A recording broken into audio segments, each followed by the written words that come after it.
بسم الله الرحمن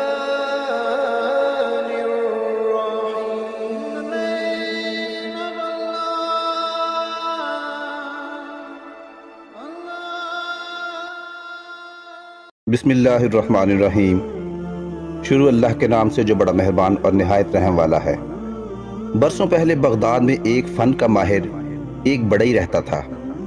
عمر کے آخری دور میں اس نے ایک شاہکار ممبر بنایا جو بے حد حسین اور دلکش تھا. اخروٹ کی لکڑی پر موتی جڑے ہوئے تھے. جو دیکھتا اس کی خوبصورتی اور نفاست کو دیکھ کر حیران رہ جاتا. کچھ ہی دن میں ممبر کی شہرت چاروں طرف پھیل گئی. جو بھی صاحب حیثیت شخص وہاں آتا وہ منہ مانگے داموں اس کو خریدنے کی کوشش کرتا، لیکن اس بڑئی کا ایک ہی جواب ہوتا کہ نہیں جناب، یہ ممبر مسجد اقصیٰ کی زینت بنے گا. لوگ حیرت سے پوچھتے کہ قدس پر تو عیسائیوں کا قبضہ ہے. بڑئی سب کی سنتا اور اس کا ایک ہی جواب ہوتا کہ میں فنکار ہوں، ایک ہی کام کر سکتا ہوں، ممبر بناتا ہوں. ایک دن کوئی مجاہد اٹھے گا، قدس فتح ہو جائے گا اور یہ ممبر مسجد اقصیٰ میں سجے گا.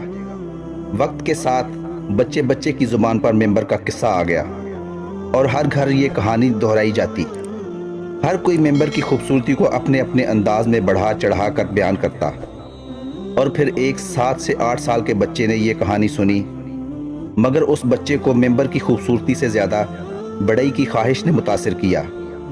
اور پھر 40 سال بعد اس بچے کے ہاتھوں ممبر کو مسجد اقصیٰ میں نصب کیا گیا. آج لوگ اسے صلاح الدین ایوبی کے نام سے جانتے ہیں. دوستو، ویڈیو اچھی لگی ہو تو چینل کو سبسکرائب کریں اور ویڈیو دوستوں کے ساتھ بھی شیئر کریں. اللہ تعالیٰ آپ کا حامی و ناصر ہو.